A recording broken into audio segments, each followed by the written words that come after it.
Arsenal make the knockout rounds, the round of 16 of the Champions League with a 2-1 win against Girona. But blimey, that second half was... Well, hey, I want to give a massive shout out to Ethan Nwaneri. First UCL start, first UCL goal. This guy is showing tremendous levels of potential. Bruh, he's just rising to it. He has given the Arsenal the X factor that they need. Brilliant goal. The way he cut inside, shifted his man, fake shot it, and then hit the ball. Robin would be proud of that. I'm not going to lie to you. You know, 6 wins in the Champions League, 1 draw, 1 loss in this new format isn't bad at all. 19 points. Unlucky not to get second against Barcelona, but we'll take it. And this form going in from last season isn't so bad at all. If we're going to win the Champions League, we got to be better in the away games. You know, be better against a tougher opposition like the Inter Milans, the Bayern Munich, for example. We still got a lot of room for improvement. The only disappointment was the draw against Atalanta and the defeat against Inter Milan. But other than that, it's been plain sailing for Arsenal, who I didn't think played really well today. It felt like a mid-season friendly in the second half. Meanwhile, before that, Arsenal had submitted a bid in for Ollie Watkins. Look, we have to get this deal done over the line. He is 29 years old. And I think that's a good thing. The guy's been playing elite level football for 4 years. You know, it's not like Sterling, we'll get on to in a minute, where he's been playing elite football since the age of 17, 18. This guy is fresh and ready to go.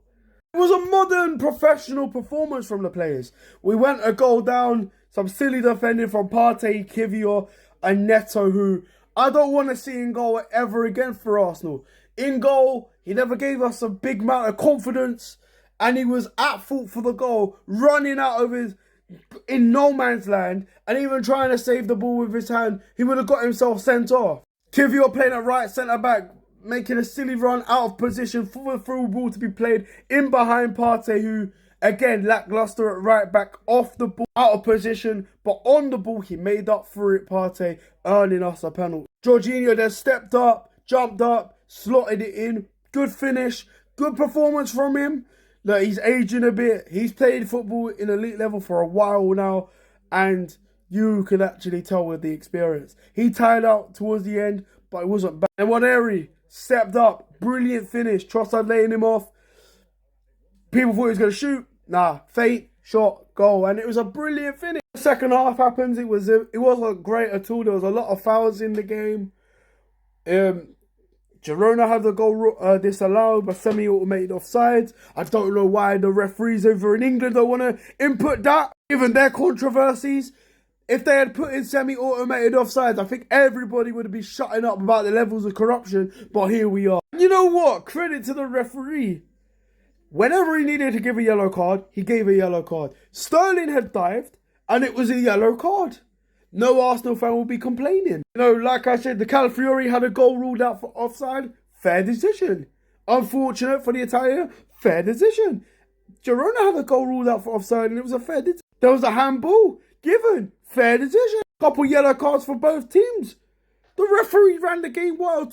He stood on business, took no crap, and let the game flow when it needed to. And what's even more important, he's not come out as anything. And we don't know who he is. He was just a guy giving out cards, giving out penalties, standing up for himself, doing what he's paid to do. Yeah, back onto the team.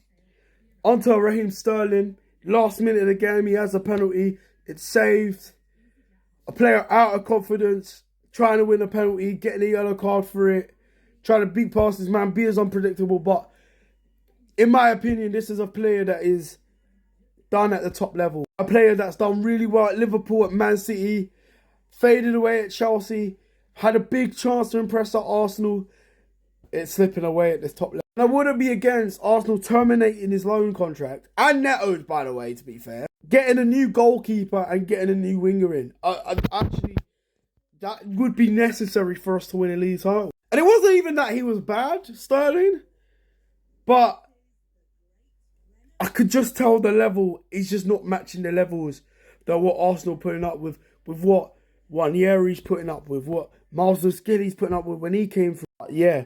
Overall, player rating, in goal, the error, is inexcusable from Neto. Doesn't matter how many games you've played this season, you can't be running off your line, getting caught off guard, having the ball go over your head.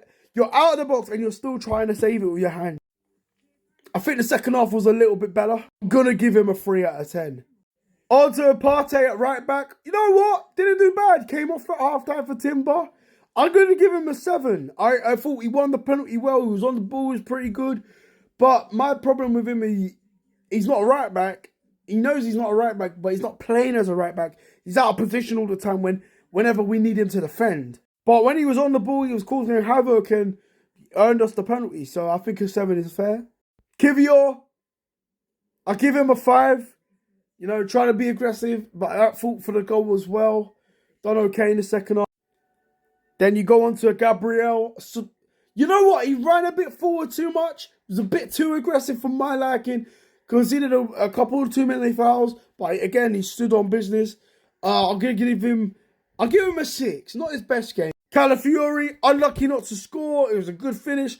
I'd give him a 7. I thought he defended pretty well. On to Jorginho, took his penalty well. Other than that, done okay. Tired it out towards the end, 7. Merino, I can't lie. He's the Spanish Sambi Lokonga. I'm going to give him a 4. I don't think he's good enough at this top level, at elite level of Arsenal Football Club. I don't care how many duels he wins. I don't care about... He's not good. He slows down the game far too many times. He's not in the right position to carry the ball. Although he can pick a good pass, he's not what we need. For Ødegaard, done all right. I'll give him a 7. Done okay. Made a couple good skills. The way he twisted out the defender and it's like that. Oh. And then the man of the match, Ethan Nwaneri. Brilliant goal. First Champions League goal. Amazing. Give him a 9 out of 10. Tired out towards the end and was rightfully substituted. Everything went through him. He was causing the havoc. Put some good crosses in as well. Good play. Trossard. Another bright performance from him on the ball. Took some decent risks. He actually scorpion passed the ball, which was pretty cool. I think he's not bad. He's finding some rhythm, finding some form. I give him a 7 as well. Oh, Sterling. I'm going to have to give him a 5. Yeah, I think he's done. I don't think the signings worked out for him. I think his confidence has taken a massive hit. That penalty wasn't good enough. His end product's not there. Just felt like a guy who's lost on confidence. And we need better, unfortunately. But yeah, we'll face Feyenoord, Juve, AC Milan or PSV in the round of 16. Depending on what happens in the playoff draw, we should be confident of who we're playing against regard and get ourselves in the quarterfinal. But yeah, man of the match, Ethan Nwaneri. We end the Champions League on a high. Referee was superb. It was a good game of football. But yeah, big up to Arsenal.